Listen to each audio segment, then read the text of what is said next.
What a perfectly perfect life. It's a fairy tale come true. I'm a princess and a wife, all because I fit a shoe. When I dreamed of love. Oh, what a wonderfully perfectly perfect year. Before their fairy tale wedding, not everything was perfectly perfect for Kate and William. The couple split up at least half a dozen times over 8 years. Kate was even dubbed Waity Katie by the British tabloids as she waited patiently for her prince to pop the question. When William publicly dumped her in 2007, his aristocratic fraternity pals called her the practice chick. After years of splits, reconciliations, and will they won't they speculation, William finally slid a ring onto Kate's finger. It was the used ring that belonged to his deceased mother, the same ring she wore during her doomed and loveless marriage to William's two-timing father, Prince Charles. William, on the other hand, refused to wear a wedding band and stayed as ringless as a bachelor. A husband's refusal to wear a wedding band is a big no-no for most women. How committed and in love can he be, they ask, if he won't even show off the fact that he's married? Even if their 8-year on-again, off-again relationship wasn't perfectly perfect, at least their fairy tale wedding would be perfectly perfect. The couple set their wedding date for April 29, 2011. Coincidentally, it was the exact same day as Hitler's wedding day, and it marked the 66th anniversary of Hitler's marriage to Eva Braun.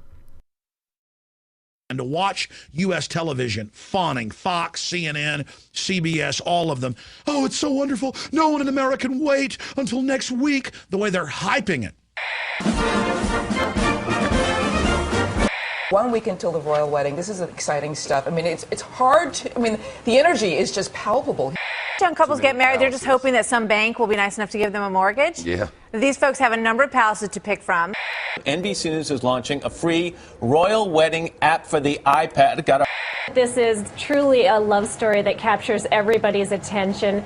This goes back to Edward Bernays 100 years ago, saying, look, to make politicians and royalty popular, we'll have Hollywood stars come to banquets and events with them. We'll have music stars. We'll have other people go there to basically make these elites be seen as celebrities themselves. On TV screens around the globe, billions watched as the ringless William twisted, squeezed, and fumbled a gold wedding ring onto Kate's finger, but denied her the same honor. Every flag-waving commoner wanted a royal souvenir that they could take home and cherish forever and ever. Well, maybe not forever and ever. The royal condom souvenir probably won't last forever and ever.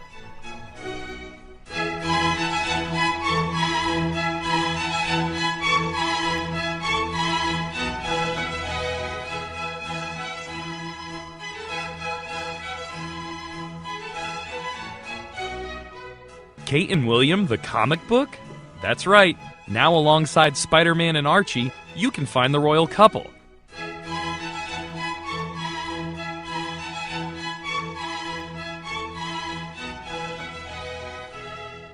Yes, everything was perfectly perfect until the balcony kiss that royal wedding watchers waited for breathlessly. That magical moment was stolen by a 3-year-old flower girl whose sour expression cast a giant shadow over the royal kiss.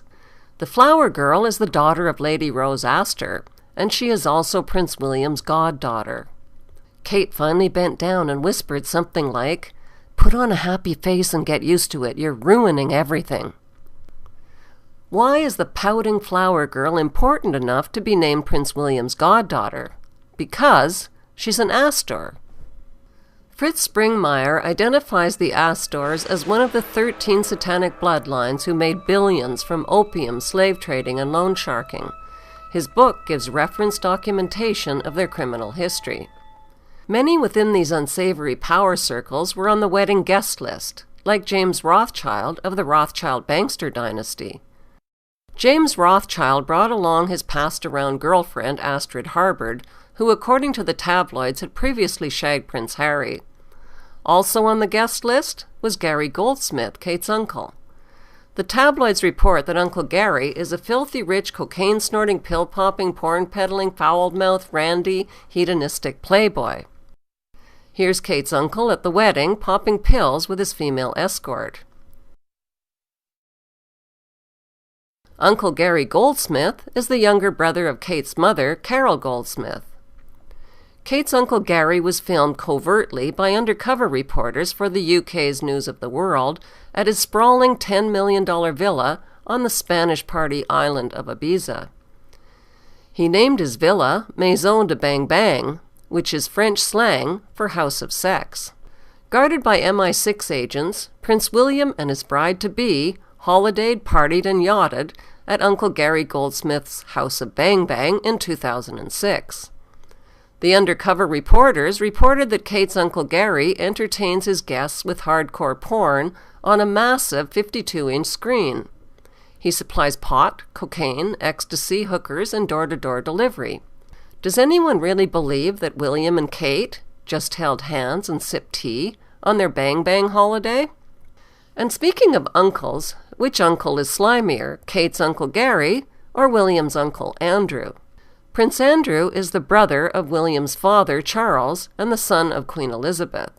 He is the fourth in line to the British throne. Andrew, who was also a featured guest at William's wedding, has been exposed in the news as a client of Jeffrey Epstein.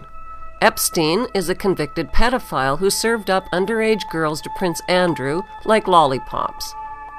Epstein also gave Andrew $30,000 to help pay for his ex-wife Fergie's massive debts that she was blackmailing him for. Andrew was finally forced to step down as Britain's trade ambassador because of number 1, his criminal behavior with underage girls, 2, a $6 million tax evasion charge, and 3, conflicts of interest from friendships with a convicted pedophile and with Libyan leader Gaddafi's son, whose country was being bombed by the British military. Mr. Chris Bryant. Thank you, Mr. Speaker. Given the circumstances that the Prime Minister describes, isn't it increasingly difficult to explain the behaviour of the UKTI Special Ambassador for Trade, who is not only a very close friend of Saif Gaddafi, but is also a close friend of the convicted Libyan gun smuggler Tariq Kaitouri? Isn't it time we dispensed with the services of the Duke of York? References to members of the royal family should be very rare, very sparing, and very respectful. Order. Despite their criminal activities, neither of William and Kate's sleazy uncles have ever been arrested or prosecuted for their crimes. They are above the law. Okay, so 2 rotten apples in the newlyweds' family doesn't make them all rotten. William's brother Harry isn't such a bad bloke, is he? It can't be easy being the carrot-top younger brother and second fiddle to the perfectly perfect William, who is destined to be king. It can't be easy wondering why you look so much like James Hewitt, the man your mother publicly admitted that she cheated with while Charles was cheating with Camilla. Diana confessed her affair with Raffish Hewitt in an interview with the programme Panorama. Did your relationship go beyond a close friendship? Yes, it did. Yes. Were you unfaithful? Yes, I adored him. Yes, I was in love with him. It can't be easy hearing your real father admit that the royal family threatened to kill him. Were they threatening? Yes, they were. Inasmuch as they said that it was not conducive to my health to continue the relationship. James Hewitt says he also received warnings from Diana's personal police protection officers and members of the royal household. He says that he even had a conversation with a member of the royal family. It can't be easy hearing news reports that your mother slept around with lots of men. Barry Manicky, David Waterhouse, James Gilby, James Hewitt, Oliver Hoare, William Carling, Dr. Hasnan Khan, rock star Bryan Adams, and Muslim playboy Dodi Al-Fayed. Worst of all was the rumor that your mother got knocked up by Dodi Al-Fayed and that your family murdered her because she was an embarrassment to the crown.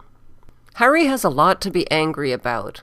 It's understandable that he acted out his anger and got caught by the paparazzi drinking, drugging, brawling, groping breasts, and making racist comments about dark-skinned people. What's not so understandable is why Harry wore a Nazi uniform and a swastika armband to an upscale dress party in 2006. The news was a reminder of the royal family's links to Hitler's Nazi Party, which they've tried so hard to cover up. Prince Philip is William and Harry's grandfather and the Queen's husband. He married the Queen in 1947 and changed his German name from Philip Battenberg to Philip Mountbatten to cover up his German identity.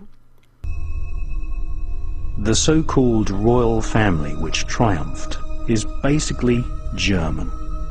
They are seated on almost every throne in Europe.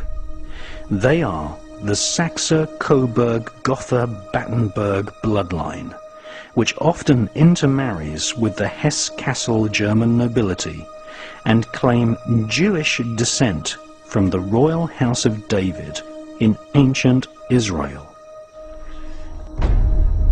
They raise their children without love or compassion, breeding each successive generation to be at the head of a military establishment who keep an angered peace by use of fear, surveillance, and war.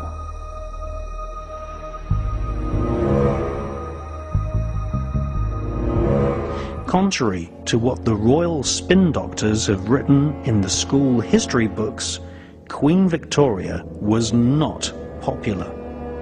She was often hissed in public, and there were no less than 7 attempts to kill her. Keeping the populace ignorant, using adults and children alike as virtual slaves in workhouses, providing no adequate protection against hypothermia, working every man and woman to exhaustion, and imposing a crippling poll tax was the modus operandi of Queen Victoria and all her relatives sitting on the thrones across Europe. So-called Victorian values allowed children to be used as slave labor. Inhumane slums and widespread poverty was common across the whole of Europe right up until the 1970s. Both of Philip's sisters married high-ranking German officers in the Nazi Party. His sister Sophie married Nazi SS Colonel Christoph von Hess, chief of Hermann Göring's Secret Intelligence Service.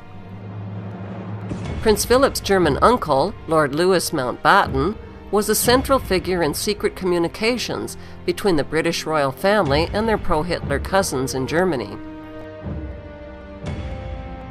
The authors of War of the Windsors state that Lord Louis Mountbatten had the nickname Dickie, and for good reason. Philip's uncle Dickie was the last viceroy in India, where he was a known pedophile who sexually exploited young working-class Indian peasant boys. Another book, The Kincora Scandal, connects Lord Dickie Mountbatten to a child prostitution vice ring in Belfast, Ireland. Authorities failed to intervene at the Kincora Care Home for Boys until 1981, despite reports over the years of child sexual abuse. The operators of the Kincora child prostitution ring were eventually convicted in 1981 of the ritual sexual abuse of defenseless young boys who were sold like prostitutes. No charges were ever brought against the VIP customers of royals, politicians, lawyers, and judges. Belfast citizens finally had reason to celebrate when Prince Philip's pedophile uncle was killed by an IRA bomb planted in his boat. Lord Mountbatten was 79 years old on August 27, 1979, a day he set sail for a pleasure cruise in the Shadow 5, his 27-foot runabout. Only about 10 minutes after they set off, there was a tremendous explosion. The boat seemed to lift off the surface of the water before it splintered into a million whirling pieces. Bodies, oil, and blood rained down to float upon the water. Lord Mountbatten's grandson, Nicholas, and the boat boy were both dead, floating face down in the water. Lord Mountbatten himself had both of his legs nearly torn off by the blast, and he was still alive, but he died very shortly thereafter in the boat that rescued him. Lord Louis was, of course, accorded a magnificent funeral in Westminster Abbey, where he lay in state for days before his final burial and interment. One of the British tabloids said simply on the banner headline, "These evil bastards." What kind of childhood did the Queen's German husband, Prince Philip, have?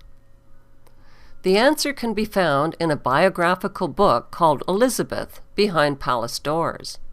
Philip's mother was Princess Alice Battenberg, granddaughter of Queen Victoria. She was diagnosed as a paranoid schizophrenic and committed to a mental institution in Switzerland.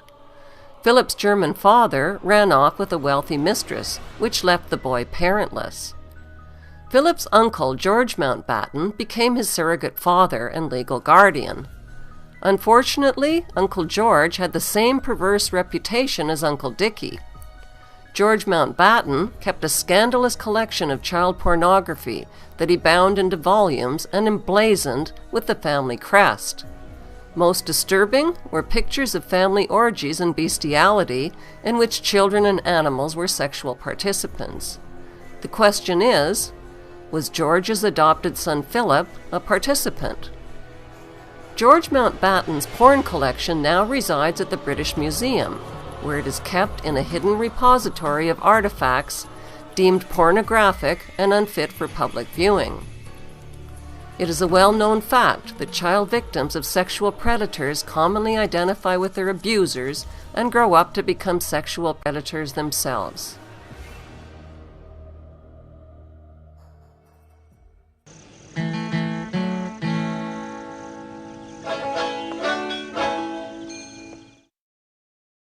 Like her husband, Prince Philip, Queen Elizabeth came from a royal family of name changers, and for precisely the same reason, to cover up their German identity. Before 1917, the British royals bore the German name of Saxe-Coburg-Gotha, which was changed to the more British-sounding name of Windsor. The Queen and Philip are both the great-great-grandchildren of Queen Victoria, who married her German first cousin. That makes Elizabeth and Philip inbred kissing cousins. According to genetic researchers, marrying your relatives is not a very good idea, and here's why.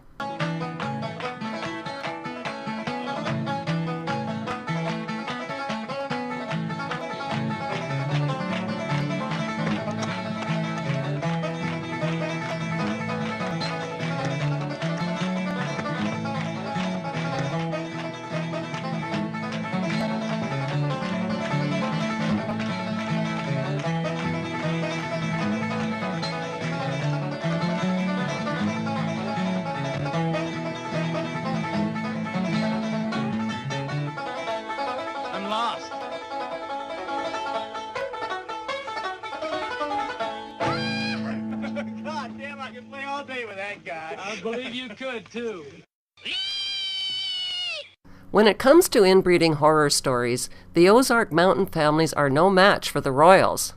The Queen's first cousins, Nerissa and Catherine Bowes-Lyon, were severely mentally handicapped and incarcerated in a state-run asylum in 1941. Cousin Nerissa is now deceased, but the Queen's look-alike cousin Catherine is still alive. She's mentally retarded, neglected, and never visited. The Queen also has 3 second cousins who were sent to the same mental hospital on exactly the same day as Catherine and Nerissa. Burke's Peerage is a prestigious directory that records the who's who lineage of the British aristocracy. It falsely recorded that the Queen's first cousins Nerissa and Catherine died in 1940 and 1961. Every family has secrets they would rather the world not know, even the most famous of them all. At every family occasion over the past 70 years, 2 of the Queen's cousins have been absent from the feast, declared dead to family and society. We were sworn to secrecy. This is something that we didn't talk about. All the staff were put on, be quiet, don't say anything. For decades, the cousins remained hidden in an institution for so-called mental defectives. It just seemed a waste of life. This way, I couldn't put a child of mine into a place like that, whatever they was going to be like. Many thousands of others, condemned as idiots and imbeciles, shared their fate and were hidden out of sight and out of mind. In those days, people weren't interested in learning disability people. They were just put there because of shame. But the royal secret was exposed. Afternoon, ladies. Nice to see you all. A private investigator's hidden camera revealed the truth. Where's Catherine? Somebody said I should have a word with her this afternoon. Catherine Bowes-Lyon, niece to the Queen Mother and cousin to the Queen, is still alive today.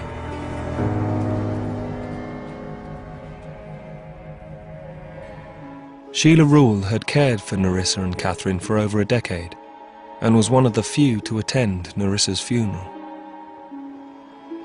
Well, at Nerissa's funeral there was no family present. It was only staff.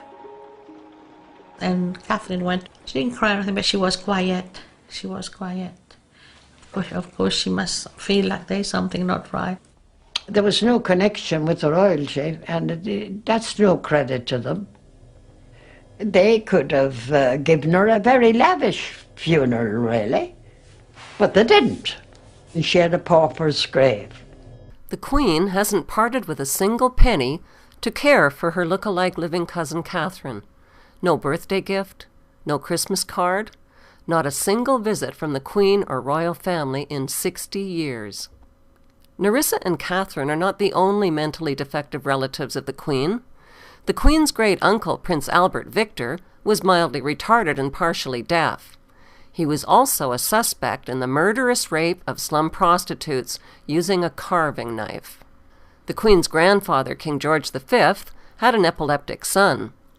When the boy suffered an epileptic seizure at age 4, the King hid him in an isolated farmhouse. The boy never saw his royal parents again and reportedly died in his sleep. King George III was the Queen's third great-grandfather. Because of his prolonged episodes of severe psychosis, he was put in a straitjacket behind bars at Windsor Castle, where he became progressively insane and blind. Queen Anne and George IV inherited the same genetic madness. The Queen's mother-in-law, Alice Battenberg, had visions that she was Christ's bride. She was diagnosed as a paranoid schizophrenic and committed to an asylum in 1930. Alice is Prince William's great-grandmother. Hollywood and the palace spin doctors invest millions in propaganda movies that rewrite history to make the world forget the crimes, cruelty, madness, and the heartless past of the British royals. The Oscar-winning movie The Queen was all about resuscitating the Queen's dying popularity after Diana's murder. Another propaganda Oscar winner, The King's Speech, focused on the Queen's father, King George VI, and his speech impediment. The movie failed to mention royal inbreeding as a cause of his disability. Monarchy movies sell the belief that the royals are sensitive, caring, human, and deserving of worship and taxpayer support. In mid-October of 1964, kissing cousins Elizabeth and Philip paid a royal visit to a Catholic residential school for Aboriginal children in Kamloops, British Columbia, Canada. William Coombs was 12 years old at the time of the royal visit. "I was an inmate at the Kamloops school when we were visited," said Coombs. "I remember it was strange because they came by themselves, no big fanfare or nothing. But I recognized them, and the school principal told us it was the Queen, and we all got given new clothes and good food for the first time in months the day before she arrived.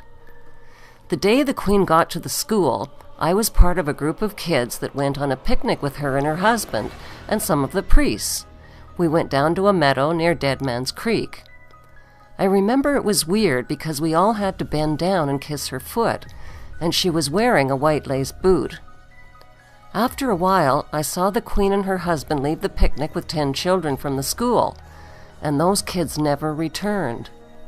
They took away those 10 kids and nobody ever saw them again. We never heard anything more about them, and we never met them again even when we were older. They were all from around there, but they all vanished." The group that disappeared was 7 boys and 3 girls in age from 6 to 14 years old. They were all from the smart group in the class. 2 of the boys were brothers, and they were matey from Quesnel. Their last name was Arnoux, or Arnold. I don't remember the others, just an occasional first name like Cecilia, and there was an Edward. What happened was also witnessed by my friend, George Adolph, who was 11 years old at the time and a student there too. But he's dead now. William Coombs, the sole survivor, was scheduled to appear as the star witness at the International Tribunal into Crimes of Church and State in London, England. But William Coombs never made it to the tribunal. He died of unknown causes shortly before he was scheduled to testify.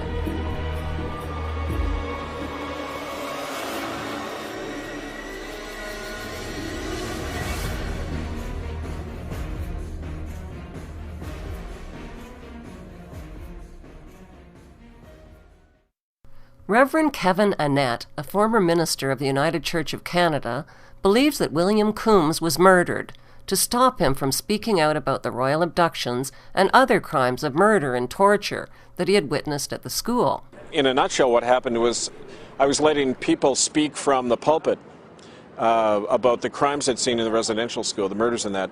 I also found out about the land deals that were happening where the church was selling off native land to big logging companies for kickbacks. And I wrote a letter about that to the church. I was fired without cause and eventually thrown out of the church without any due process at all. But that one thing led to another, and I began to work a lot more with the survivors after that, the eyewitnesses to these crimes.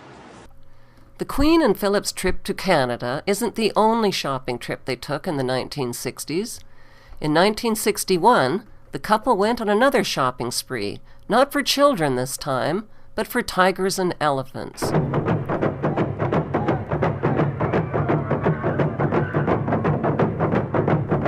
Only a few short months before Prince Philip launched the World Wildlife Fund, he landed in Jaipur, India, with the Queen. The royal pair slipped into matching safari jackets and journeyed into India's Rajasthan jungle. A Bengal tiger was lured into the crosshairs of Philip's hunting rifle by tying a group of goats together as prey. Oh, by Jove, there's a big fellow!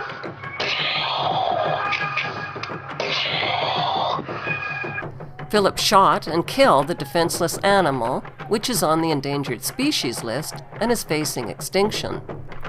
Ian MacPhail, the World Wildlife Fund's first international appeals director, told a British TV crew that Philip shot and killed a mother elephant while her orphan calf ran off in terror.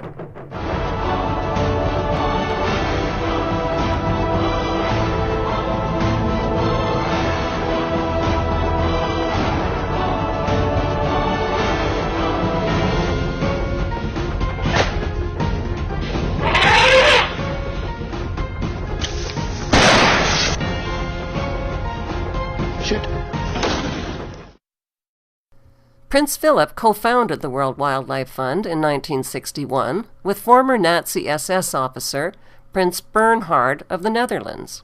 Bernhard also helped found the Bilderberg group of politicians, royals, and banksters who meet annually for secret talks. Prince Philip, a couple of months before the WWF was founded in 1961, went on a hunt, a tiger hunt, in northern India and slaughtered a bunch of tigers. Now, of course, the tiger is precisely what they're saying is going extinct. The Indian tiger is going extinct now. Now, there's a total uproar around the world about Prince Philip killing all these tigers. So, as he continued on his travels, he put a bandage on his trigger finger. And he participated in another hunt, but with this big bandage there, so I can't possibly shoot anything. Now, he and Queen Elizabeth with her home camera whirring away, mounted, as part of a broader party, 300 elephants, and they went out to kill more tigers and other species. Now, Prince Philip, as the elephants started closing in on various kinds of game, a extremely rare Indian rhinoceros, of which there were only 250 in the whole world at that time, came within the circle of elephants. All of the royal party were horrified because they knew that Prince Philip would shoot it. So various people tried to shoot near the rhino to scare him away, etc. As the rhino kept blundering on, Prince Philip took aim and bam. The WWF, at its founding in 1961, took under its wing, in particular, the African elephant, the African rhino, the Indian rhino, the panda, and a few others. Now, the African elephant was, had a population of about 3 million when the World Wildlife Fund was founded. Today, it's several hundred thousand. The African rhino had a population of 100,000. Today, it is virtually extinct in the wild. The last living rhino herd in the wild, 700 rhinos, was destroyed by the WWF. It was slaughtered when they paid for it, and the ones that weren't slaughtered were drugged and were sent off to game farms in Australia, the United States, and elsewhere among Prince Philip's cronies in the 1001 Club. That's why there's no rhinos left in the wild to speak of, because Prince Philip and his gang killed them all. When it comes to blood sports, it's an all-in-the-family affair, like father, like son, like grandson. On a trip to Kenya, Africa, Prince William took lessons in spearing African wildlife from a Maasai tribal member. According to a Fox News report, Prince William drove a 7-foot-long spear into a small antelope and killed it. Prince William recently purchased 250 birds, pheasants, ducks, and partridges, not as pets, but as shooting targets. As the birds were set free, William shot them out of the sky like skeet at the Queen's Sandringham estate. Prince William and Daddy Charles set packs of bloodhounds after foxes in Highgrove. It's jolly good fun chasing after terrorized foxes on horseback and watching the bloodhounds tear them to shreds. The World Wildlife Fund was not created to save endangered wildlife species. On the contrary, it has made a fortune from the illegal ivory trade which it was supposed to prevent. Philip and Bernhard's World Wildlife Fund raised massive funds from corporations and public donations. They used the funds to confiscate huge tracts of land all over the world. The fund is being used as a land and power grab. The royal family's green policies have pushed native people off their ancient lands, shut down their farming, and caused food shortages and starvation. Saving animals and the environment is the phony excuse they use to pass international laws that advance their world government agenda. Prince Philip's son Charles is now the new president of the World Wildlife Fund, which has been renamed Worldwide Fund for Nature.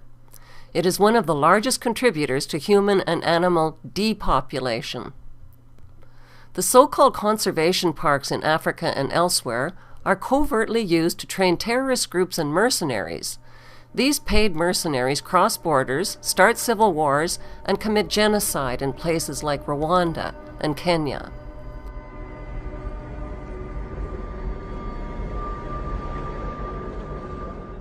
Sadly, the trusting public have donated millions under the false illusion that they are supporting wildlife. 10 to 12 corporations run the world's food supply, which are grouped around Britain's Royal House of Windsor. The Windsor-led cartel includes Cargill, Continental, Monsanto, and Archer Daniels Midland, which dominate world grain, meat, dairy, edible oils and fats, fruits, vegetables, sugar, and spices. This cartel is hoarding food, minerals, and raw materials, and it has the power to shut down food production and export supplies worldwide. A point on the environmental movement in general, a question for any of the environmentalists, so-called, in the panel there.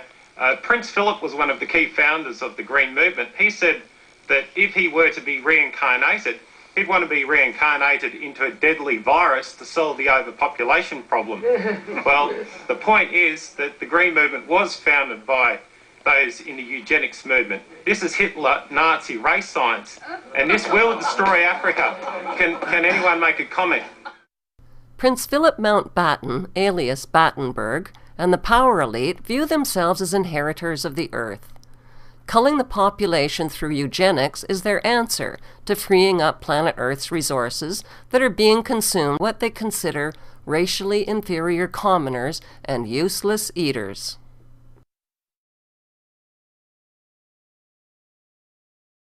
The best things in life are free, but you can give them to the birds and bees. I want money. That's what I want. That's what I want. That's what I want. The Queen is the wealthiest person on earth. Her gold carriage alone is made of 4 tons of solid gold, worth over $370 billion at today's gold prices. Until 1992, the Queen's income was all tax-free. In 1977, the Bank of England Nominees Limited was established to hide the Queen's investments. Secrecy about her wealth protects her from a public lynching. Government and banking officials inform the Queen about where to invest her wealth. That's called insider trading, and it's illegal.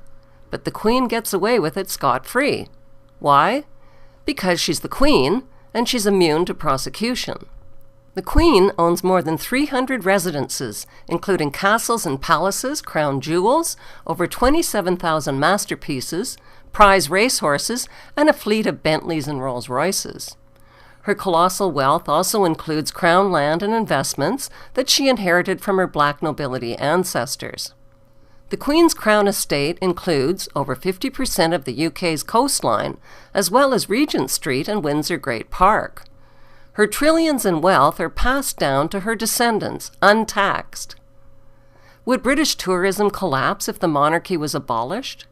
No, statistically, Buckingham Palace doesn't even make the top 20 list of tourist attractions. When the Queen's parasitical income from British taxpayers was reduced, she pretended to share the suffering of commoners from austerity programs. That drop in taxpayer income was a teeny-tiny drop in the royal bucket. Those of you who have heard of the Bilderbergers might have heard the fact when Prince Philip actually said that he wants to get rid of 85% of the population. He said that if it doesn't happen in his lifetime, he wants to come back as a virus and do the job himself. Nice. He wants to get rid of these he called useless food eaters. Well, I'm telling you firsthand, they're the bloody useless food eaters. They couldn't put a nail in a piece of wood or fry an egg to save their life. Yeah! Do you know how much the Queen is worth? 17 trillion pounds. That's $30 trillion. She could end world hunger and poverty tomorrow. Instead, she just sits in her ivory tower and laughs at us. This is coming to an end. $30 trillion? Of the billions of families on planet Earth, how did this one family manage to collect and hoard most of the world's wealth over the centuries? Besides insider trading and tax-free income, the answer is the slave trade and drug trade. Author Nick Hazelwood traces the slave trade to Queen Elizabeth I, who sent Captain John Hawkins to collect human slaves using any means necessary. Queen Elizabeth I started the British slave trade in 1564. As head of the Church of England, her slave trading of African blacks upset the moral foundations of the church.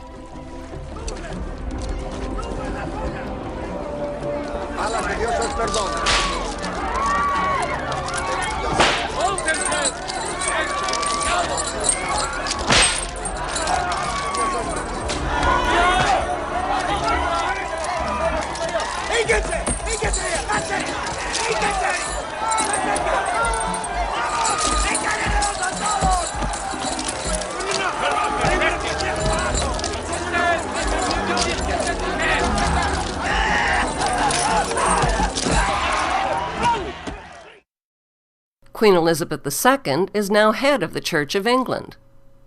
200 years after the slave trade was abolished, the Church was pressured into confessing its horrific crimes and apologizing for profiting from the African slave trade. At first, the Queen and the Church only admitted to owning slaves and plantations, but the public soon discovered that the Church had given their blessing to something far worse. The Church had approved the beating, mutilation, rape, kidnapping, and murder of tens of millions of Africans by declaring that Africans had no soul. This gave the Church a divine license to profit from their diabolical crimes. Queen Elizabeth I was Britain's first slave trader and the head of the Church of England. Today, the public is demanding that Queen Elizabeth II remove Queen Elizabeth I from the crypt in Westminster Abbey. Even more lucrative than Queen Elizabeth's slave trade was Queen Victoria's drug trade. Opium was grown and manufactured in the British-owned opium factories of British India. China banned the importation of opium, but once the British monarch secured a drug trade monopoly, over 17,000 illegal chests of opium worth millions were forced onto the Chinese population. The British waged 3 drug wars on China to force them to pay for the illegally imported opium. China's emperor didn't stand a chance against the British East India Company gunboats and Royal Navy. The British destroyed, plundered, looted, and raped their way along the coast of China until there was nothing left to loot or plunder. On August 29, 1842, the Treaty of Nanking forced the Chinese government to pay £15 million to the British merchants to open up its ports to opium trade and to cede Hong Kong to the British. This was the ugly origin of Hong Kong's 155 years as a stolen British Crown colony.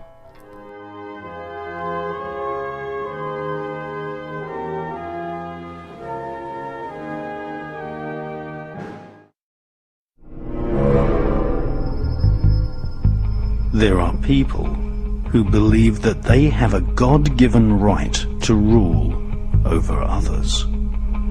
They believe that their outward appearance is superior to all others. They harbor selfish ambitions to be rich and to have power over what they describe as common people. They lie, cheat, steal, strangle, stab, and slash their way to power.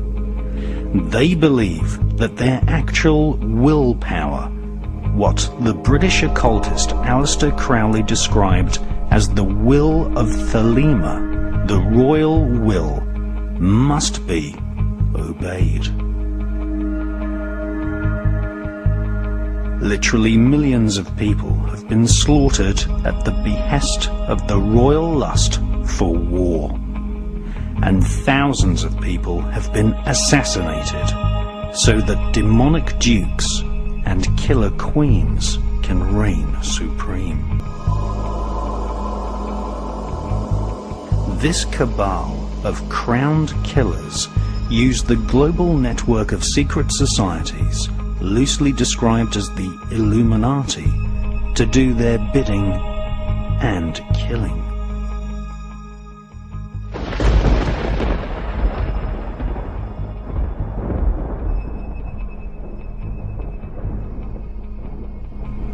The conspiratorial view of history is the correct view of history.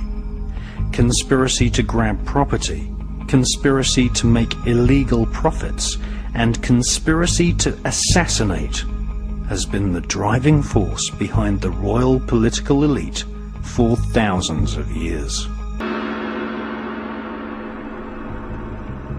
For the crowned killers of Europe, torture, disemboweling, hanging, burning, strangling, poisoning, and killing in the most satanic manner is the order of the day. This is the modus operandi of royal families. For centuries, the royal elite have devised terrible punishments for anyone accused of treason.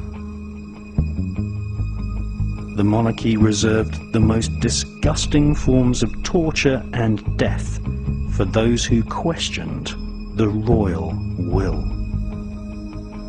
A so-called traitor would often have each arm and leg tied to 4 horses, which were whipped to gallop in opposite directions, thus ripping the victim into 4 parts whilst still alive. Often, the royal elite would divide the victim's heart into sections and send these for public display to different parts of the country as a macabre warning. The British throne has been bathed in blood for centuries. At one time, Britain contained several small kingdoms.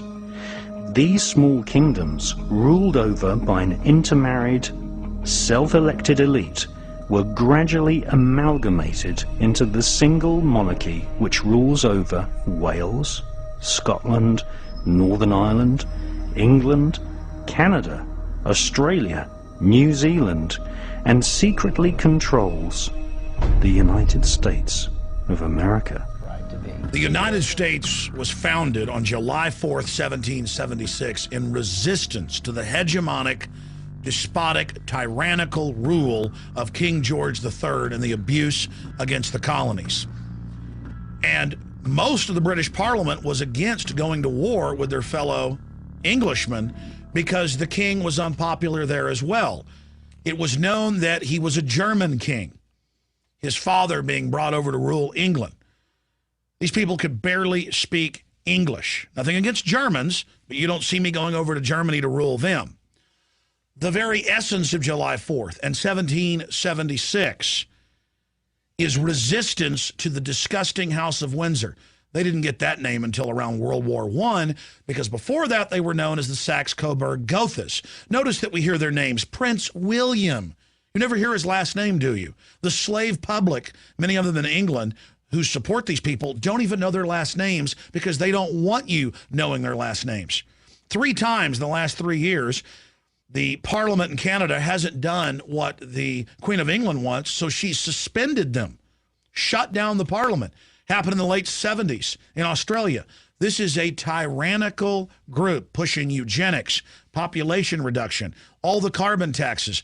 Prince Philip, the Queen's husband, another German royal prince, is a supporter of eugenics. His cousin, who was the prince married to the Queen of the Netherlands, unadmitted Nazi, unadmitted eugenicist. The point is, these are the most filthy, degenerate people you can imagine. She owns more than half of Canada, more than half the land in England. So anytime you see some mind-numb zombie talking about how exciting the wedding is or how they watched it, you're watching a bunch of twitly, inbred idiots that can't even dress themselves and have valets. And until just a few decades ago, they try to keep it quiet. They have people that wipe their butts for them, groom of the stool. Do you know the history of America? Do you know it started in resistance to this very usurping German family who aren't even British? Do you know that most of the English hate the royal family? Do you know they have a secret police system that basically threatens people that talk about getting rid of the monarchy? Do you know that Princess Diana on record told her butler and others that made a videotape saying Prince Charles has threatened me, he's going to kill me in a fake auto accident? These people are absolutely anathema.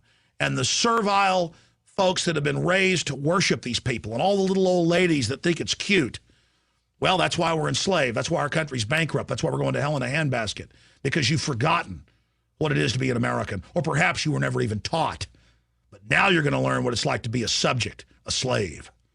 Our republic was built on 2 core beliefs: a strong moral revulsion for the idea of royalty, and, okay, a look the other way acceptance of slavery. But the king-queen thing, we definitely knew that was wrong and did not want our leaders coming from a long line of cousin fuckers.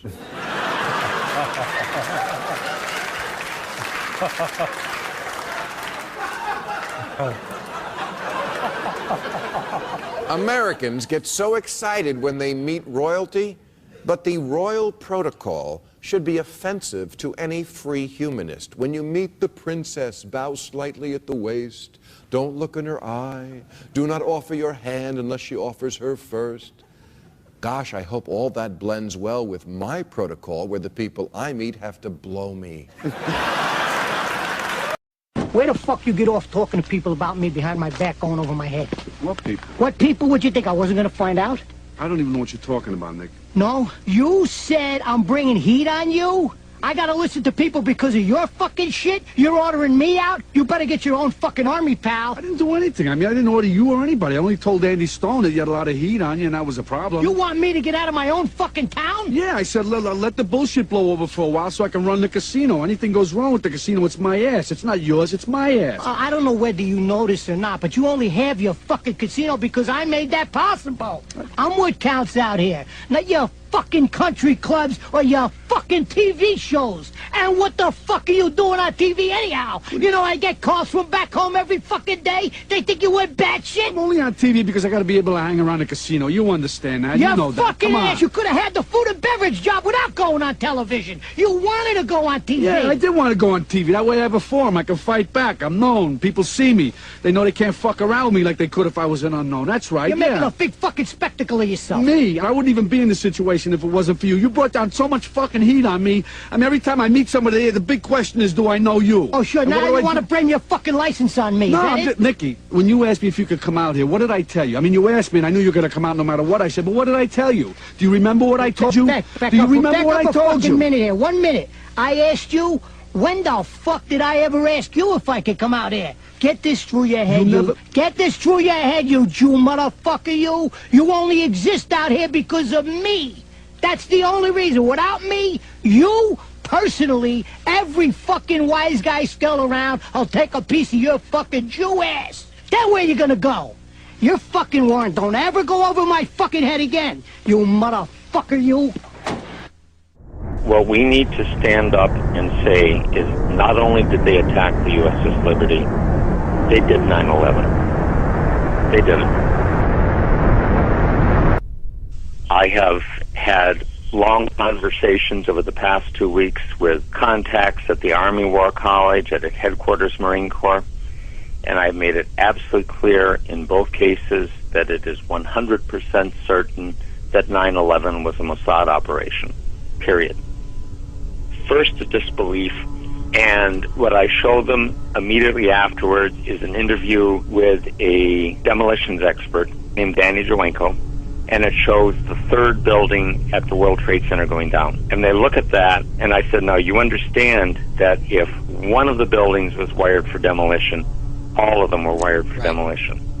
And that's it. That's the tipping point. Getting into arguments about who was flying what and where they were and whether there was nanothermite, those things are true, but they're incidental. The thing that's necessary is to tell people 3 buildings went down, the third was not hit by a plane, it was wired for controlled demolition, therefore all of them were wired for controlled demolition, and at that point the reaction is rage. First disbelief and then rage. 9/11 has led directly to 60,000 Americans dead and wounded. God knows how many hundreds of thousands of people in other countries that we've killed or wounded or made homeless. This is an open wound. And what Americans need to understand is they did it. They did it. And if they do understand that, Israel's going to disappear. Israel will flat-ass disappear from this earth. I sent a film to one of my colleagues, and it basically had Americans grieving over their dead, coming back. And I showed one of them, it was a woman just wrenched by grief, you know, over her dead soldier.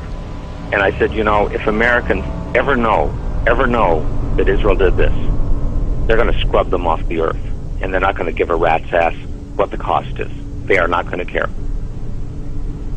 The first thing marked is astonishment. They didn't know. They truly didn't know. And these are not unintelligent people. They really didn't know. And the next statement is rage. Real rage. The Zionists are playing this as truly an all-or-nothing exercise. Because if they lose this one, if the American people ever realize what happened, they're done. The military has not been bought. The military is loyal, but it has not been bought. And if it ever understands this, really, really deeply understands this, and this is what I got when I put some of these things to the Army War College and to Headquarters Marine Corps. I mentioned to a contact at Headquarters Marine Corps, I said, you know they did 9/11. And it was, you don't mean it. I said, absolutely. The media has misled the public into believing that the British monarch is a symbolic, ceremonial figurehead with little or no real power, that she is a harmless old relic who passes her time sipping tea at the palace. Nothing could be further from the truth. The Queen embodies the crown and supreme world power. Presidents of the United States are forbidden any title of nobility and are subservient to the monarch. Prime ministers in Commonwealth nations like Canada and Australia are her prime ministers, and she is their head of state. Just like the Masonic symbols that are hidden in the American dollar bill, the 1% that rule the 1% that rule the 99% are also hiding in plain sight. They are hiding by reigning instead of ruling. The British monarch reigns, but she has chosen not. Instead, she delegates her powers to presidents and prime ministers. This protects her from becoming a target of political hostilities. Meanwhile, the general public is kept in the dark about her true powers. So what exactly are the supreme powers that the monarch possesses? She has the power to grant titles like Sir.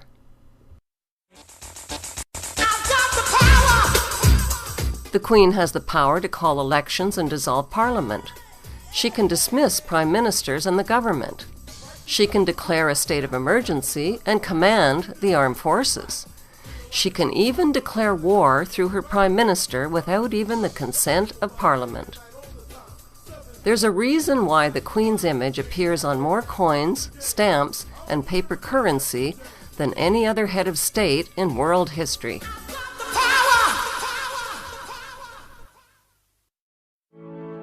And it seems to me you lived your life like a candle in the wind, never fading.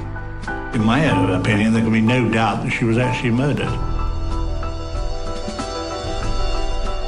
As she used to say to me, I'm trouble to them. I won't go away. I won't go quietly.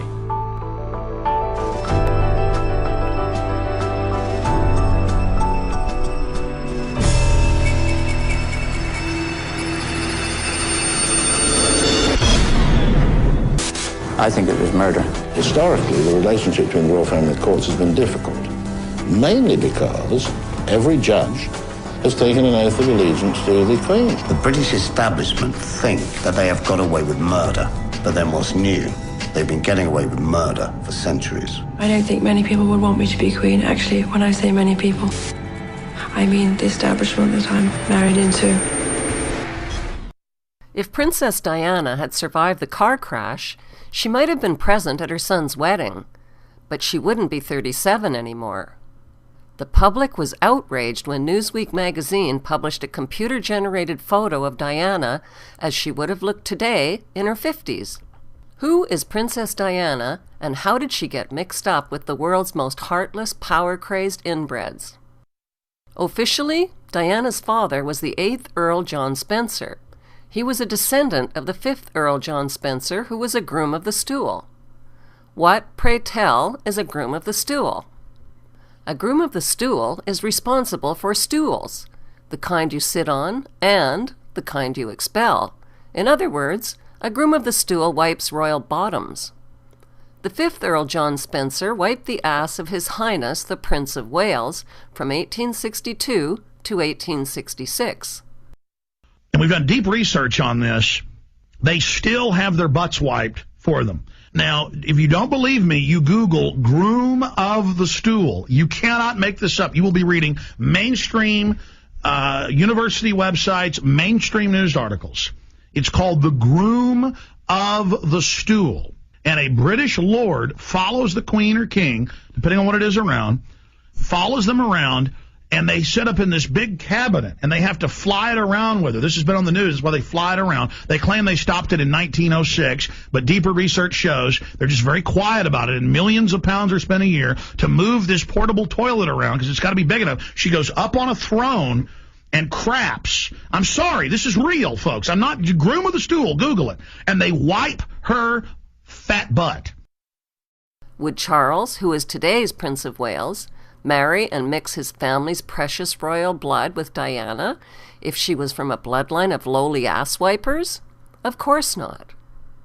According to the New York Times best-selling author Tina Brown, Sir James Goldsmith is Diana's real father. He had a long-term affair with Diana's mother during her marriage to Earl John Spencer. Multiple news sources maintain that James Goldsmith and Diana's mother Frances were lovers when Diana was conceived. Diana's mother was deeply unhappy in her marriage to Earl John Spencer, who drank heavily and acted beastly towards her. She finally divorced him and remarried in 1969. What kind of a man was James Goldsmith, the alleged real father of Princess Diana? Goldsmith was a Jewish bankster and one of the 20 wealthiest men in the world. Despite his criminal money laundering and bankruptcy schemes, he was never charged with anything. Why? Because Goldsmith was a ruthlessly vulgar man who was above the law. Well, people are upset by vulgarity. And vulgarity is to some degree a sign of vigor. It means that new people, coming from nowhere, are making it. It's the old American dream. Anybody can become a millionaire. So if we want change, if we want vigor, we're going to have vulgarity. It's one of the things which irritates, but which is necessary. James Goldsmith's ancestors were neighbors of the Rothschild banksters in Frankfurt, Germany. The Goldsmith and Rothschild families intermarried. Princess Diana shared a striking family resemblance to James Goldsmith's 3 children, Zach, Ben, and Jemima. They are allegedly Diana's half-brothers and sister. Diana most closely resembles Zach Goldsmith. How close are the Goldsmiths to the Rothschilds nowadays? The best things in life are free, but you can give them to the birds and bees. I want money. In 2003, Diana's alleged half-brother Ben Goldsmith married Kate Rothschild.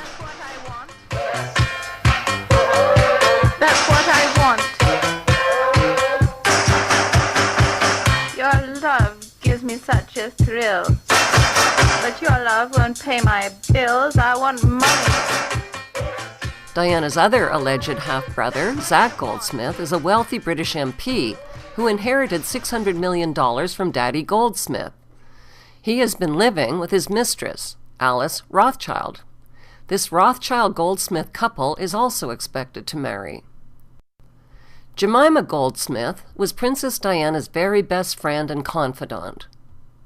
A women's weekly magazine called New Idea Australia created a furor in Britain when it published a story about Jemima and Diana being sisters. The magazine was quoted as saying that the sister secret has been known within British aristocratic circles for 40 years. News reports that both Diana and Jemima were fathered by billionaire tycoon Sir James Goldsmith were widely circulated all over Australia and Britain. It is a well-known fact that during Diana's unhappy marriage to Charles, she sought comfort not from the Spencers, but from her surrogate family, the Goldsmiths. Never fading with the sunset when the rain set in, and your footsteps will always fall here along England's greenest hills. Your candles burned out long before your legend ever will. Goldsmith, Goldsmith. Where have we heard the name Goldsmith before? Oh yes, Carol Goldsmith, the mother of Kate. The name Goldsmith is quintessentially a Jewish name, which suggests that Kate has Jewish ancestors. Since Jewish identity is passed down through the mother's line, there is speculation that Kate is somewhat Jewish. Kate's uncle Gary is also a Goldsmith. He is her mother's extremely wealthy drug-dealing, porn-peddling brother, whose house of Bang Bang is a popular vacation destination for Kate and William. The media painted Kate as an ordinary commoner like Cinderella.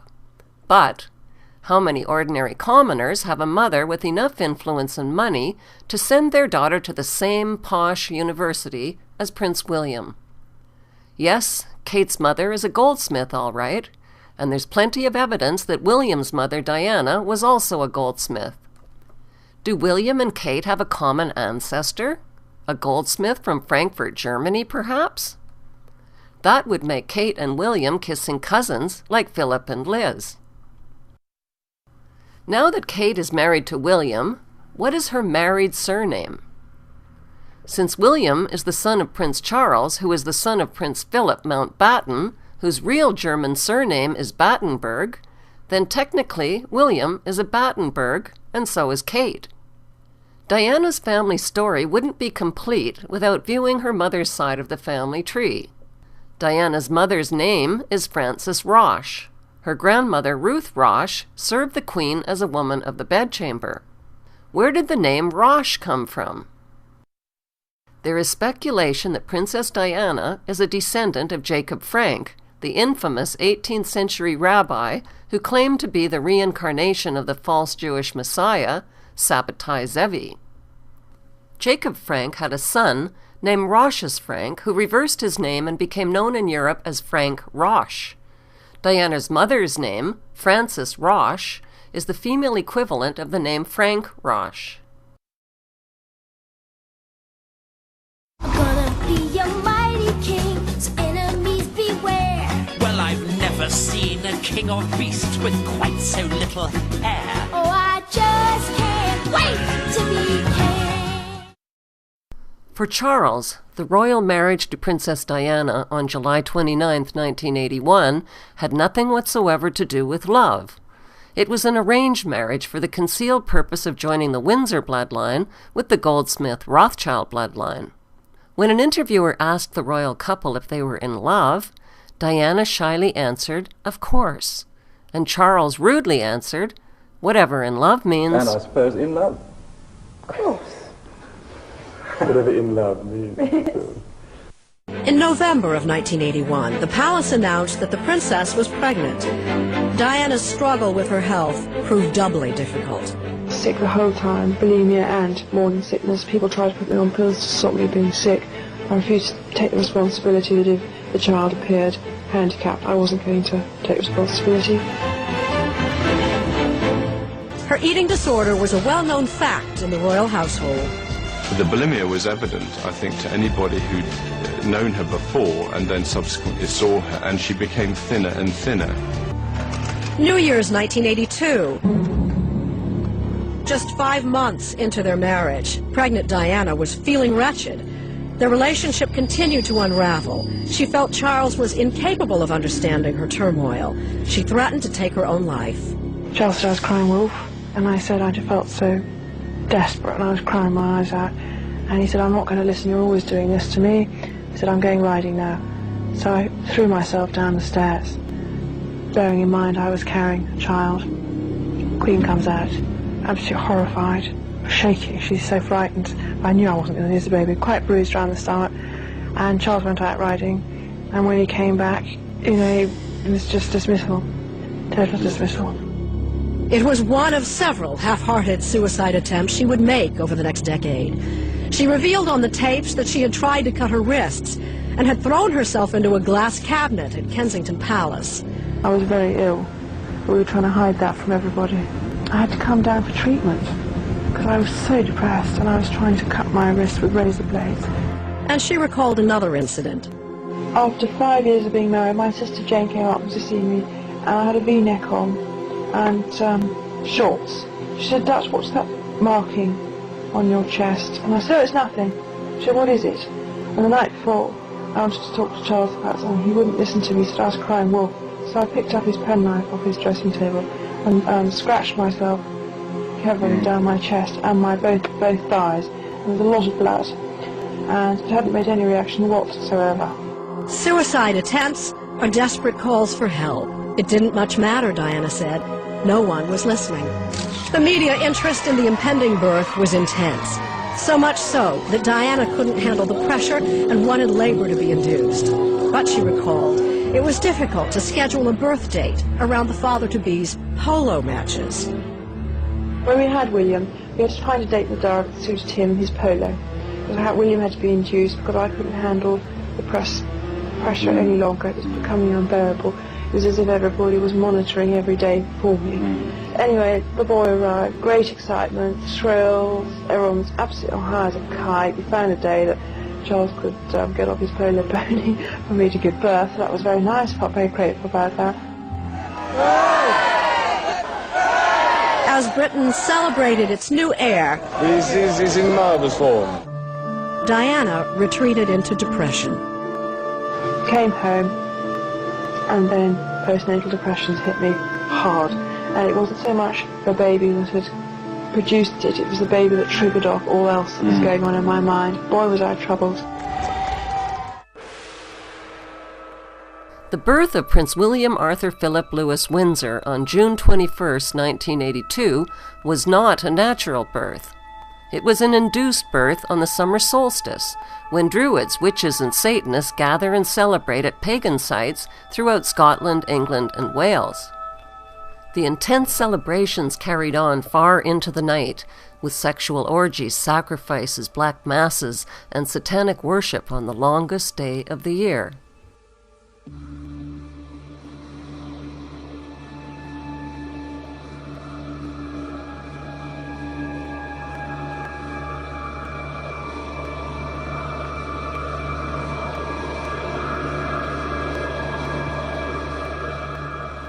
The ancient Druids had already prophesied that sometime in the future, on June 21st, their Sun King would be born of a princess.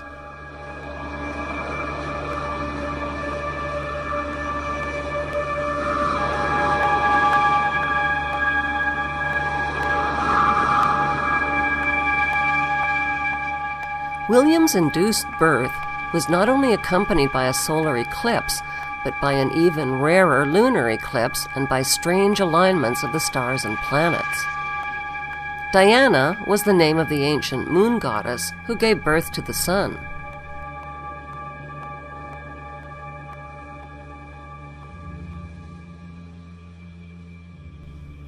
Coinciding with William's birth was the release of the 1982 Hollywood film Omen 3, The Final Conflict, with its countless connections to England and the Antichrist. Your pain on the cross was but a splinter compared to the agony of my father. Cast out from heaven, the fallen angel, banished, reviled. I will drive deeper the thorns into your rancid carcass, you profaner of vices. Cursed Nazarene.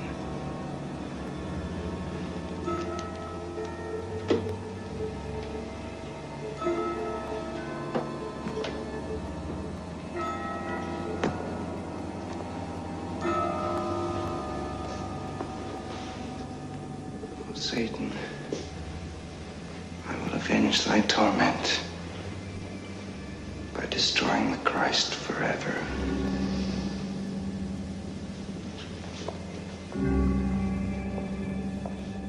That same year, the controversial New York Times bestseller, Holy Blood, Holy Grail, hit the bookstands and shocked the world. The book was published by Dell Publishing, located at 666 Fifth Avenue, New York.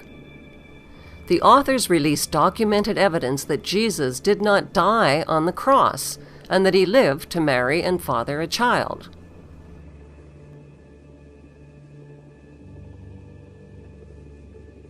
The authors also claimed that Israel's royal bloodline of King David was passed down through Jesus' daughter, who married into French Merovingian royalty.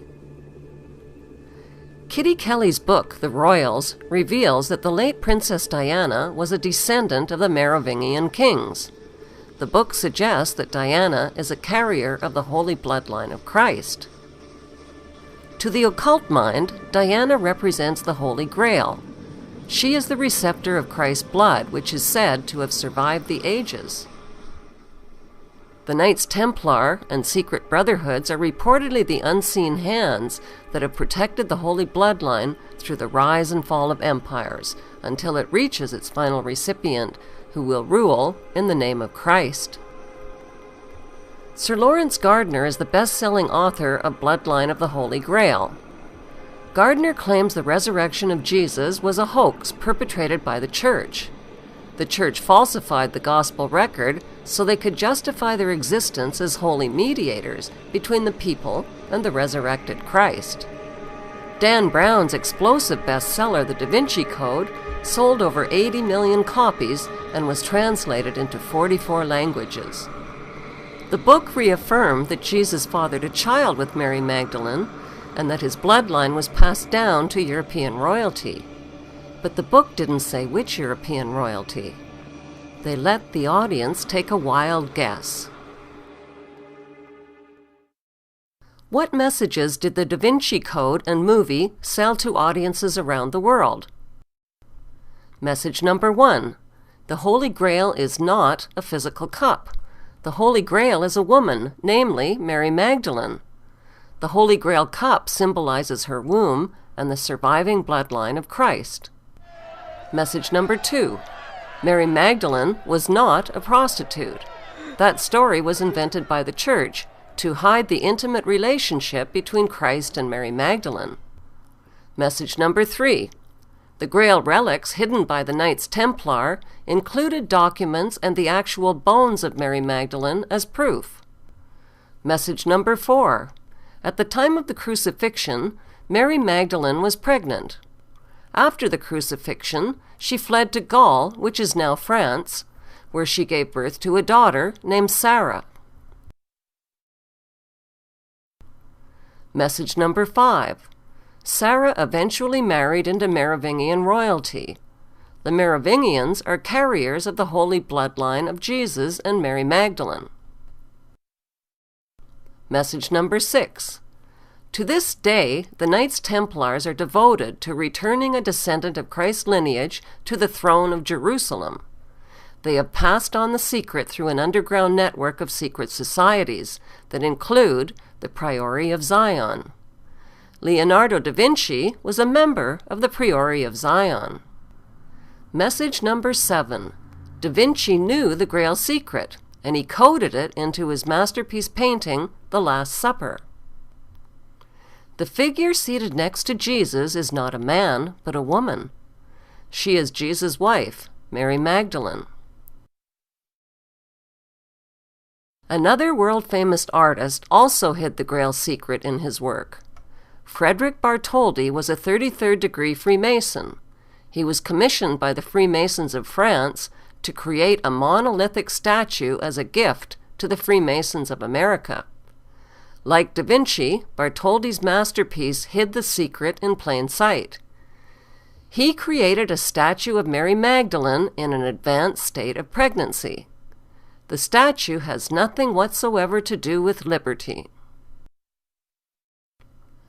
Why are the Illuminati-owned publishers and movie studios releasing propaganda books and movies about the Holy Bloodline of Christ? The motive can be found in these Associated Press photos of Prince William holding a lamb like Jesus. The media has sold the idea that Princess Diana was a carrier of the Holy Bloodline of Christ, which implies that William, her firstborn son and heir to the throne, has divine blood. The media monopolies have created the public expectation that a final battle between good and evil is near, and what the world needs now is a savior. Diana's tragic death won worldwide love and sympathy for her lookalike son William, whose popularity has soared since her passing. He is now the most beloved figure in the UK. William is immune to bad publicity.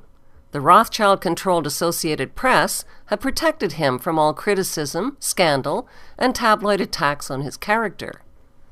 He's being packaged as the responsible, handsome, and saintly heir to the throne. To prepare for his role as king, William has trained in all branches of the British military. His role as an RAF search and rescue pilot sets the stage for newsworthy acts of heroism and saintliness. Well, that's definitely out. Free to do it all my way. If this is where the monarchy is headed, count me out. Out of service, out of Africa, I wouldn't hang about.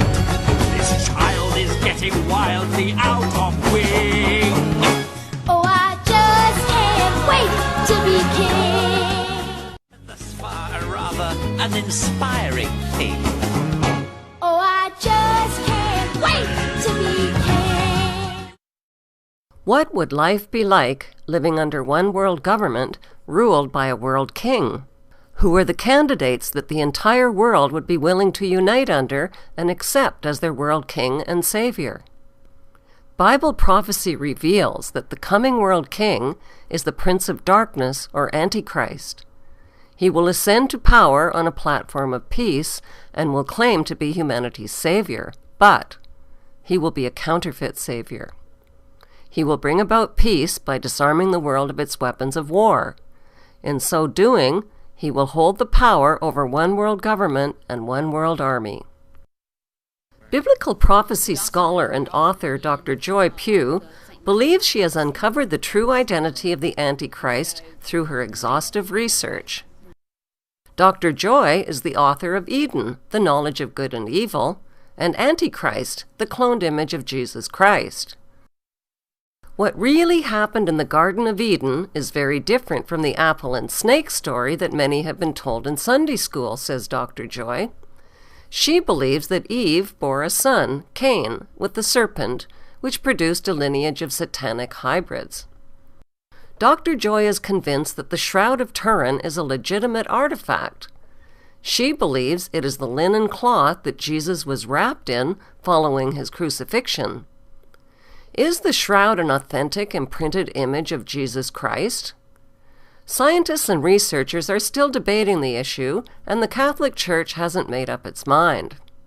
The shroud is real, insists Dr. Joy, who believes that carbon dating of this artifact may have been a conspiracy to cover up its legitimacy. Dr. Joy points to evidence in the book of Revelation that the Antichrist is a demonic clone of Jesus Christ. Since clones don't have a soul, a clone of Jesus would be the reincarnated Jesus without a soul. A Jesus clone would therefore be open to possession by a satanic entity. Dr. Joy believes that Prince William was cloned using Christ's DNA taken from bloodstains on the Shroud of Turin, and that William shares the same DNA as Christ. Her research has unearthed a myriad of clues, suggesting that Princess Diana was used by the royal family as a sacrificial broodmare to usher in the cloned Antichrist, Prince William. What most people don't know is that she tried to kill herself while she was carrying William.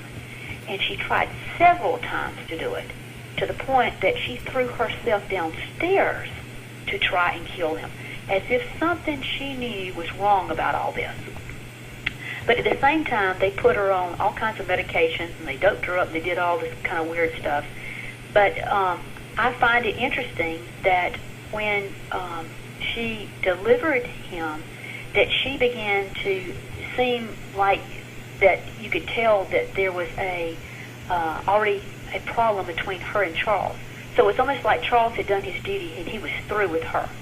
And we know that some of the things that she did on TV with like Jane Pauley, she actually told in tapes that she felt like that she had been used as a birthing chamber. And if you understand cloning, you understand from like Dolly that was actually a cloned sheep, that she came from the udder cell of her mother who had already passed. But she was carried by another sheep that had nothing totally genetic involved with her. And when she was delivered, she was the exact duplicate. I don't mean a twin, I mean a duplicate copy. So therefore, if for some reason Diana was trying to kill her and that baby, there was something going on that was bad. And so if she felt like she was a birthing chamber, then that makes you wonder, was she carrying a egg that had a cloned cell in it, which would not make them genetically connected to her or to Charles.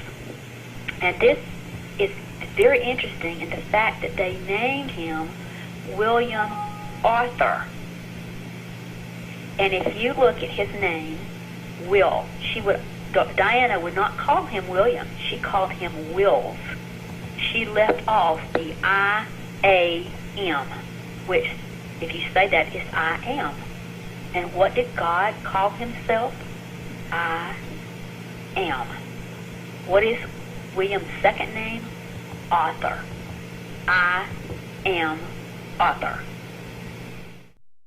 Eventually, says Joy, proof will be released that the Shroud of Turin is authentic.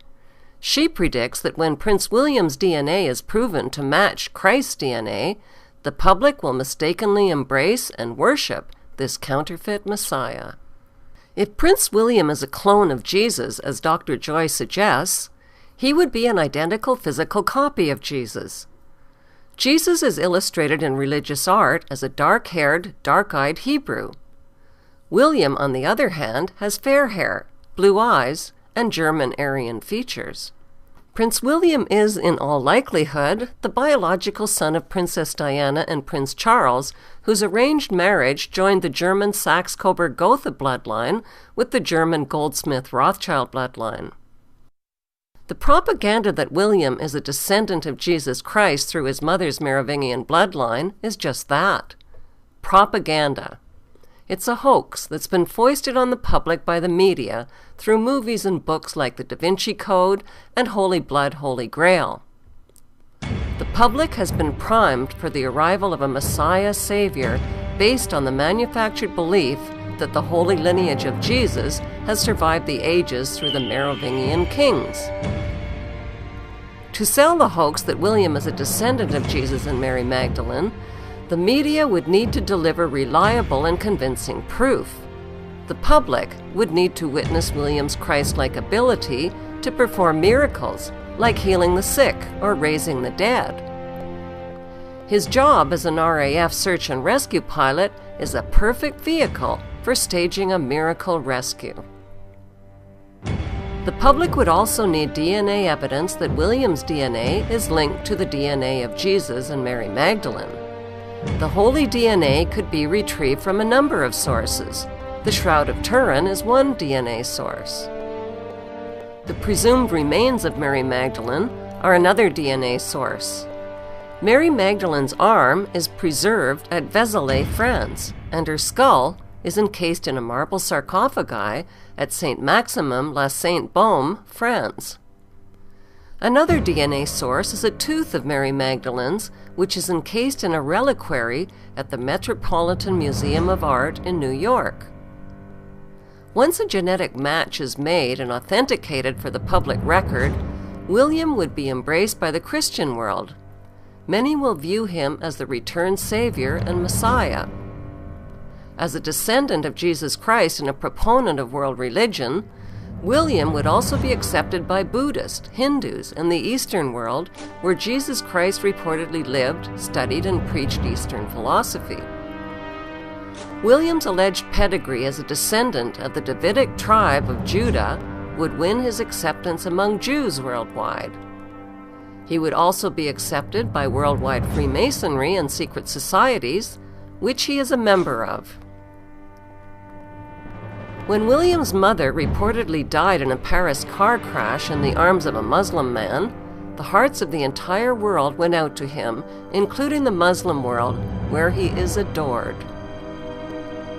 William, the handsome, charismatic, and charitable heir to the British throne, is already loved, trusted, worshipped, and adored by the masses. Considering all of the possible candidates that the entire world might be willing to unite under as their world king, Prince William is the most eligible candidate. In his book, Antichrist in a Cup of Tea, author Tim Cohen details the British monarchy's centuries-long conspiracy to create a new world order through the world's most powerful organization, the Order of the Garter. The Order of the Garter is the 1% who rule the 1% who rule the 99% of the world population. Founded in 1348, the Order's membership is limited to Charles, the Prince of Wales, the Sovereign Queen, and no more than 24 knighted companion members at any one time. The Order of the Garter is the parent organization of worldwide Freemasonry.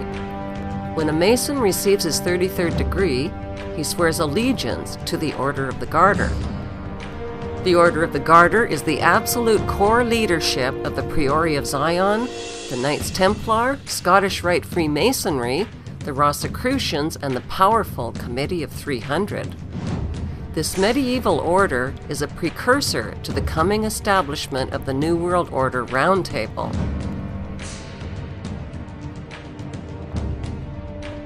On April 23, 2008, Prince William, whose second name is Arthur, became the 999th member of the Order of the Garter. 999 is the mirror image of 666.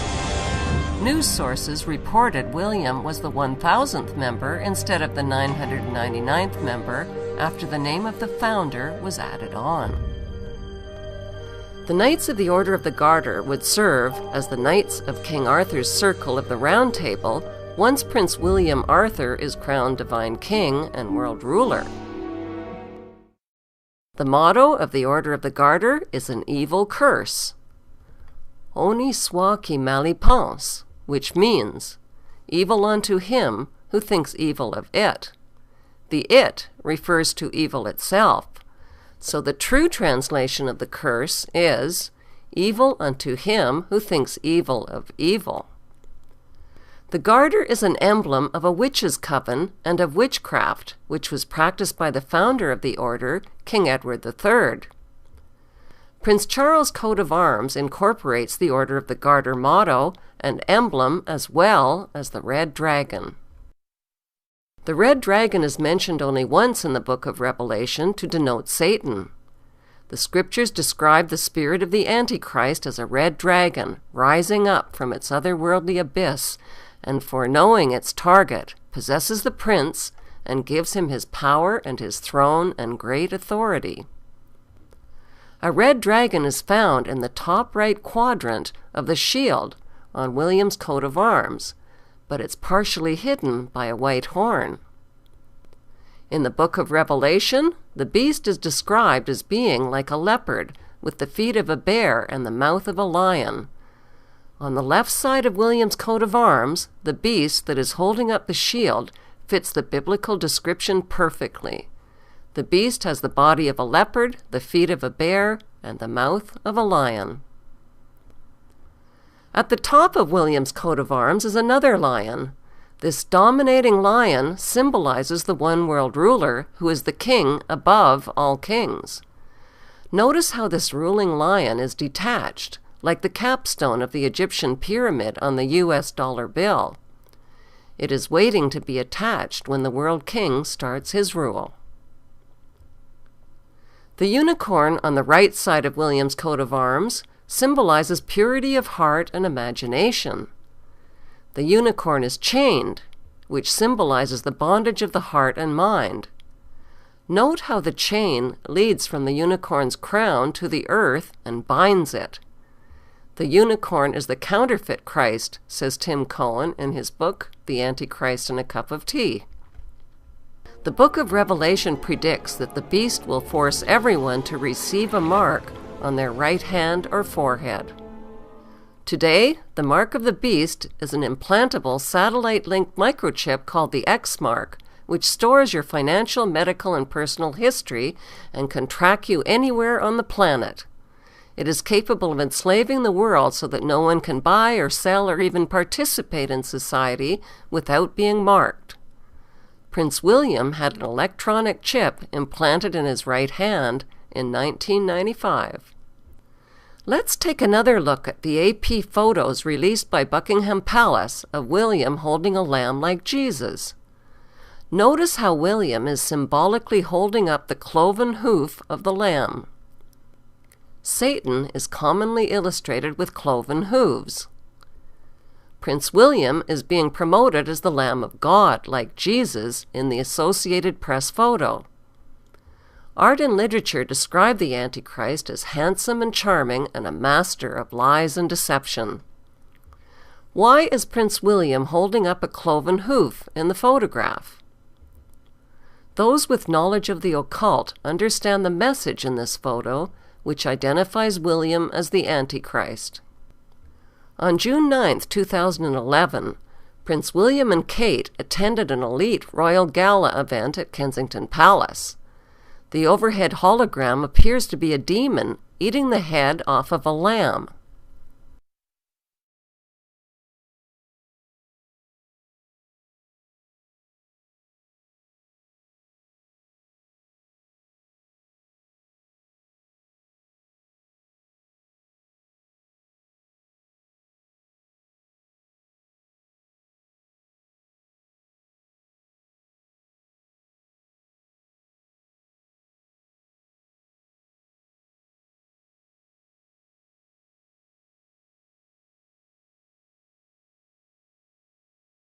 On July 3, 2011, Prince William and his new bride visited Canada, where protesters booed and held up signs calling them royal parasites and demanding an end to the monarchy. This is a small, noisy demonstration. In Quebec City, a ceremonial parade was held for the royal couple, and a goat, with gold horns and a blue jacket, was marched in front of Prince William. The billy goat is descended from Queen Elizabeth's private stock of royal goats. Billy is a nickname for William. In this photograph, Prince William is wearing a Royal Air Force patch that displays a goat head symbol. The goat head is a symbol for the goat of Mendes, which represents Satan and the Antichrist. The Baphomet is another name for the goat of Mendes. It is the deity that is worshipped by the Knights Templar. Today, the Baphomet pentagram is the official symbol of the Church of Satan. In black magic, the Baphomet is the source and creator of all evil. It is portrayed as half human, half goat. This symbol can be traced from ancient Sumer in Egypt right through to its global use today in modern witchcraft. The ancient Sumerians made clay tablets describing the extraterrestrial god Enki, who genetically engineered the human race with his demon seed. The symbols for Enki and Satan are the same, the goat and the snake. The goat symbol played an important role on September 11, 2001. George W. Bush was reading a story about a pet goat to a group of school children when he was informed that a second plane had hit the World Trade Center and that America was under attack.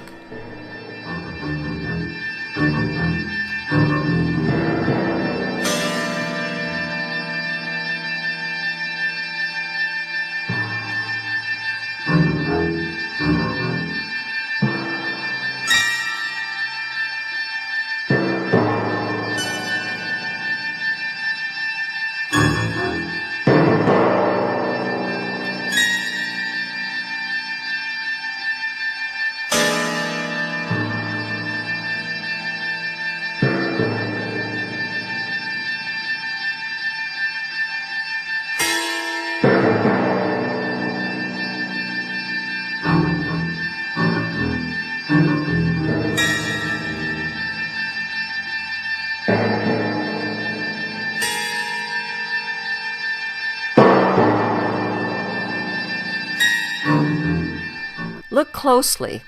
The book held by the president is upside down. Why? Because Satanism inverts images. Bush remained seated for 7 minutes and kept reading about the goat, while Americans were burning alive and leaping to their death from the burning towers. In most tarot card decks, the Devil card shows the Baphomet sitting on an altar above 2 naked human demons chained to his seat. He is holding a flaming torch in his left hand that is inverted towards the earth. On his forehead is an upside-down pentagram. When points on a pentagram point upwards, they symbolize the devil attacking the heavens with its horns. The horned hand signal is a satanic salute that communicates an allegiance to Satan. The extended index and small fingers symbolize the horns of Satan. The Antichrist or beast is clearly identified in biblical prophecy as the number 666. When Prince William is crowned king, his formal title will be King William V. Hidden within his name are the words I am. Also hidden within his name is the number 666 in Roman numerals. The Roman numeral I appears 3 times in his name. The Roman numeral V also appears 3 times in his name. The letter W is really 2 V's placed side by side. The number 666 in Roman numerals is VI, VI, VI. It is hidden in the name King William V, and so are the words I am. The hidden message built into his name is, I am 666. I am the Antichrist.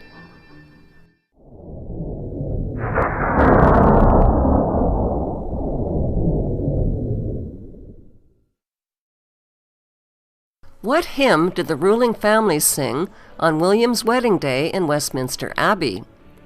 The flag-waving public were too hypnotized by the fairy tale media hype to even question why a hymn called Jerusalem was featured at William's wedding. Here are the main lyrics of the hymn.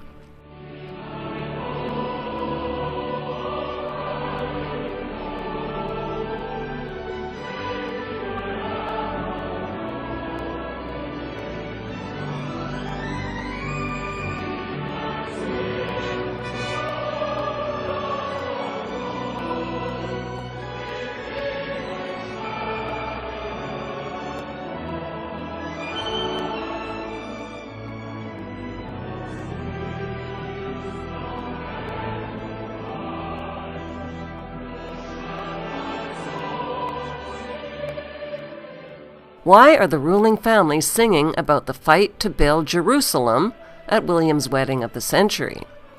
The answer lies in the UK's Union Jack flag. No one has bothered to question why the Union Jack flag is called the Union Jack. Who is Jack? The answer is Jack-Ub. Jack-Ub, or Jacob, is the patriarch of the Jews. According to biblical scripture, Jacob laid his head on a stone and dreamt about a ladder reaching to heaven. The stone is said to be the same stone that has been placed